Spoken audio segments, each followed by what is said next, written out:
Hi, welcome to Python tutorial. In this video, I will discuss what are variables and the different operators available in Python. So what are variables? A variable is a name that is used to denote something or some value in a memory. A Python is a loosely typed programming language. That is, whenever we define a variable or whenever we declare a variable, there is no need to assign the data type to that one, or there is no need to mention the data type. Depending on the type of the value assigned to that variable, the type of the variable is decided. For example, in this case I have created three variables, x, y and xy. This is the syntax to create it. There is no need to mention any data type here. Directly we have to write the variable name followed by what is the value to that particular variable. In this case, x is equivalent to 2, y is equivalent to 5.5 and xy is equivalent to a high in this case. Now what I have done is I have created three variables. Each of the variable is having some different value. That is, in the first case it is integer type, second one is floating point, and the third one is a string type. Okay, and but at the time of creating this particular variables, I have not mentioned what is the type here. If you just see here, there will not be any error. It will be executed successfully. And if I try to print the values of those particular variables, I will be able to display it. That is, print x, the value of x will be printed. The print y, the value of y will be printed.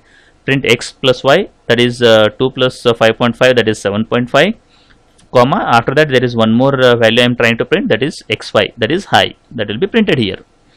Now if you want to see the type of those particular variables, you can see that particular type. Just to confirm it, let us say that type of x, if you try to see it, it will be integer. That is what is printed here. Similarly, if you want to see the type of you can say that y, you can see here it will be float in this case. That's a float here. Similarly, with the same note, if you want to see the type of xy, definitely you should get the output as str, that is nothing but a string in this case. So whenever you create a variable, there is no need to mention what is the type of that particular variable. Depending on the value assigned to that particular variable, the type is determined. That is the reason Python is called as loosely typed programming language. Now there is another thing we can do. Rather than using multiple line to create two variables, we can create two variables on the same line and with the same value. For example, x is equivalent to y is equivalent to 10. So in this case, the value of x and y is equivalent to 10 in this case. Okay. Similarly, if you want to create more than one variable with a different value, that is also possible. Okay, in this case, a comma b, which is equivalent to 10 comma 20. So 10 will be assigned to a and 20 will be assigned to b in this case. Here 10 will be assigned to both x and y. Here 10 will be assigned to a and 20 will be assigned to b, and the same will be printed here. So this is how actually we can create the variables. We can assign the values to that particular variables. Now we will see what are the operators available in Python programming language. The first we will try to see what are the arithmetic operators available. So if you see here, there is addition operator, subtraction, division, this is called as modulus, multiplication, this is called as floor division, and this is the power function or a power operator. So these are the different operators or arithmetic operators possible in Python programming language. I will say take some simple example. If you look at this one, what it says, print 1 plus 2. So 1 plus 2, so I am trying to do addition here. Print 2 minus 1, that is the subtraction. 5 star 2, that is multiplication. 15 mod 4, that is a modulus operator. 5 divided by 2, and then 5 floor divided by 2. So we just see the output. So here we should get 3, here we should get 1, here we should get 10, here we should get 15 mod 4, that is a remainder in this case will be 3 here, because 15 mod 4 is 4 into 3 is 12, and 15 minus 12 is equal to 3, that is a 3 is the remainder. 5 divided by 2, so what is the answer here? You should get 2.5, and here floor division, that is 5 divided by 2, it will be 2.5, and then it will be converted into what is that called as integer part. So that is what the 2 is the answer here. So just check it out. We got all correct answer. If you see here, this is the normal division, that is 2.5. It is a floor division, that's the reason we got 2 here.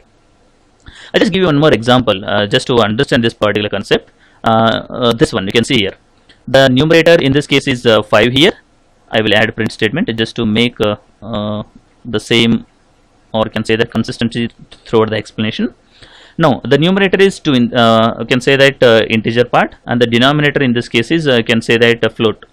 So what happens in this case is, again it is a floor division. 5 divided by 2 takes place, which is equivalent to 2.5, and then it will be converted into integer part, that is 2.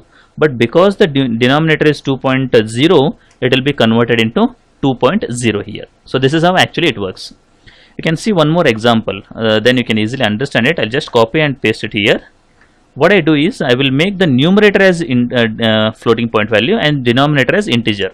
So what happens here? Again the same thing. If any one of them is a floating point number, the result will be floating point, but integer truncated floating point number. We are not getting 2.5 here, we are getting 2.0 because the either numerator or the denominator is of floating point number here. So see the next set of operators. They are the relational operators. The relational operators are used to compare the relationship between two variables. For example, if you have two variables, if you want to compare those two variables, like whether they are equal to one another, or the first variable is less than second variable, or the first variable is greater than second one, and so on, we can use relational operators. So there are some different relational operators are available, like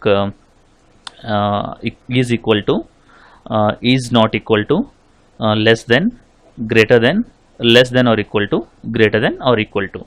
We'll take some simple examples to understand these variables. In this case, z is equivalent to 1. So the value of z is set to 1. Now what I am trying to do in this case is, I just execute it first.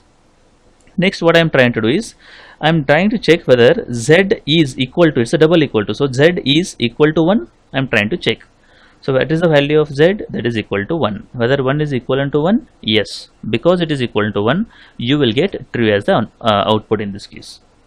Okay, now what I am trying to do one more thing. Whether z is greater than 1, what is the value of z? 1. Whether 1 is greater than 1? No. So what is the answer you will get? In this case, you will be getting in false here. So what actually happens is, we will compare the left hand side operand with the right hand side operand with the help of relational operators. If it is the condition is satisfied, it will return you true, otherwise it returns you false in this case. Usually we use these particular operators in can say that conditional statements like if, else if, and so on. Now the next set of operators are bitwise operators. Here we have some set of bitwise operators like ampersand, and then ampersand is nothing but logical AND. The next one is OR operator, that is not logical OR. This XOR operation, and this is the negation operation, the right shift and the left shift. So we take one simple example to understand these things. Let us assume that the value of A is assigned to B and the value of B is assigned to 3. Now what is the binary equivalent of 2? That is 1 0. The binary equivalent of 3 is equivalent to 1 1. Now if I try to do print A and B, what is A and B here? I am trying to do the bitwise operation on A and B. The A is 1 0, B is 1 1. So bit by bit a logical AND takes place, that is 1 and 1 is equivalent to 1, 0 and 1 is equivalent to 0, that is nothing but 1 0 as the output, 1 0 is nothing but what? 2. So that is the output in this case. So first I'll execute and show you the output. You can see here the output will be equivalent to 2 in this case. Similarly, we will take one more example. Let us say that A is equivalent to 5, B is equivalent to 6, 5 is nothing but 1 0 1, and 6 is nothing but 1 1 0. Now I am trying to calculate A and B, that is bitwise operation. 1 and 1 is 1, 0 and 1 is 0, 1 and 0 is 0, so that is nothing but what? 4. So the answer of this particular print statement is 4. Similarly, A or B, that is a logical operator, logical OR operator, 1 or 1 1, 0 or 1 1, 1 or 1 0 1, so that is all are 1 in this case. So what is the answer here? It should be 7 in this case. So 4 and 7 are the output in this case. Now coming back to the next example. In this example, what I am trying to do is, I am trying to use a right shift operator. So what happens here? 5. What is the value of 5? 0 0 0 0 0 1 0 1, that is 5. Right shift 1, so all the bits will be shifted 1 to the right side and 1 0 will be appended at the most significant bit. So everything will be shifted right. The meaning is this bit will be removed and one extra 0 is added here. So what happens here, this is the output. This is equivalent to what? 2 in this case. So if you execute it, you will be getting 2 as the output in this case. Similarly, 5 left shift 1, 5 is same, left shift 1, left shift means everything will be shifted 1 to the left and 1 0 is appended to the least significant bit. So 0 is added here. So what is the answer? This one is nothing but 10 in this case. So if you execute again, you will be getting 10 as the output in this case. Now one more example I just shown you, just to see the output. It will be shifted, what we can say that 2 times to the left. So one more bit will be shifted to the left and then one more extra 0 will be added. That is nothing but 20 is the answer in that case. So this is how actually it looks like.